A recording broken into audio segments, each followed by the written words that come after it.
ज्यादातर मनुष्यों को अपने जीवन में एक समस्या का सामना अक्सर ही करना पड़ता है। हम कुछ भी बोले पर कोई सुनता ही नहीं और हमारी बातें कितनी ही सत्य क्यों न हो कोई ध्यान ही नहीं देता।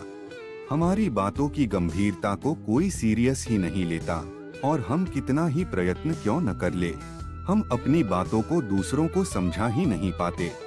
वही कोई दूसरा मनुष्य है जो बड़े कम शब्दों में अपनी पूरी बातें बता देता है और दूसरे मनुष्य उसकी बातें सुनते ही नहीं अपितु उसकी बातों को मानते भी हैं। मनुष्य में ऐसे गुण या अवगुण विशुद्धि चक्र के कारण आते हैं। विशुद्धि चक्र जागृत मनुष्य की जिह्वा पर माता सरस्वती का वास होता है और उसकी बोली सभी बातें सत्य हो जाती है। आज के इस वीडियो में हम मनुष्य के पांचवें चक्र जिसे विशुद्धि चक्र कहते हैं उसके बारे में बताएंगे तथा इस चक्र के सिद्ध होने पर किस प्रकार की अलौकिक शक्तियां प्राप्त होती है उसे भी बताएंगे। आप पूरा वीडियो अवश्य देखें और वीडियो अच्छी लगे तो लाइक और सब्सक्राइब अवश्य करें। विशुद्धि चक्र के जागृत होने पर क्या होता है? विशुद्धि चक्र एक ऐसा महत्वपूर्ण चक्र है जिसके जागृत होने पर सफलता मनुष्य के पैरों में रहती है, क्योंकि इस चक्र के जागृत होने पर मनुष्य के जिह्वा पर माता सरस्वती का साक्षात वास हो जाता है और उस मनुष्य को वाक सिद्धि प्राप्त हो जाती है। विशुद्धि चक्र जागृत मनुष्य की आयु अत्यंत लंबी हो जाती है तथा ऐसे मनुष्य को संगीत विद्या की प्राप्ति हो जाती है, उसे शब्द ज्ञान प्राप्त होता है। अतः हम कह सकते हैं विशुद्धि चक्र जागृत मनुष्य विद्वान हो जाता है। विशुद्धि चक्र जागृत होने पर मनुष्य की सुनने की शक्ति बहुत अधिक बढ़ जाती है। ऐसा मनुष्य मन में चलने वाली बातों को भी बड़ी आसानी से सुन सकता है। विशुद्धि चक्र जागृत मनुष्य भाषण में बहुत ही पारंगत होता है, जो लाखों लोगों को अपनी वाणी से प्रभावित कर सकता है। इस चक्र के जागृत होने पर मनुष्य को 16 कलाओं तथा 16 विभूतियों का ज्ञान प्राप्त होता है। इस चक्र के जागृत होने से मनुष्य अपने व्यवहार में अत्यंत सत्यनिष्ठ, कुशल और मधुर हो जाता है और व्यर्थ के तर्क वितर्क में नहीं फंसता। इस चक्र का ध्यान करने से दिव्य दृष्टि, दिव्य ज्ञान तथा समाज के लिए कल्याणकारी भावना पैदा होती है। विशुद्धि चक्र के दूषित होने पर क्या होता है? इस चक्र के दूषित होने पर मनुष्य को बहुत ही गंभीर बीमारियां हो जाती है। विशुद्धि चक्र के दूषित होने पर मनुष्य को थायराइड हो जाता है।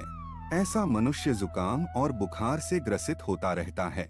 विशुद्धि चक्र के अनियमित होने से मुंह और मसूड़ों में संक्रमण हो जाता है तथा ऐसे मनुष्य के गले में दर्द बना रहता है। ऐसे मनुष्य के कंधों में, जबड़ों में, कान में तथा कंधों में दर्द आदि रोग हो जाते हैं।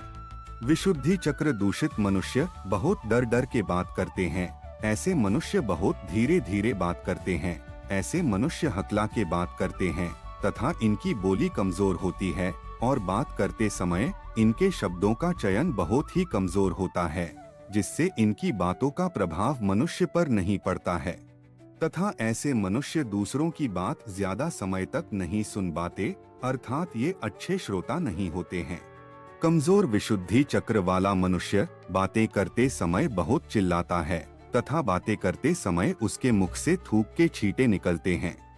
ऐसे मनुष्य सामने वाले को न तो ठीक से बोलने देते हैं और न ही ठीक से सुनते हैं। विशुद्धि चक्र कंठ में स्थित उभरे हुए भाग के ठीक नीचे स्थित होता है। यह चक्र 16 पंखुड़ियों वाला एक कमल प्रतीत होता है, क्योंकि यहाँ 16 नाड़ियाँ आपस में मिलती है।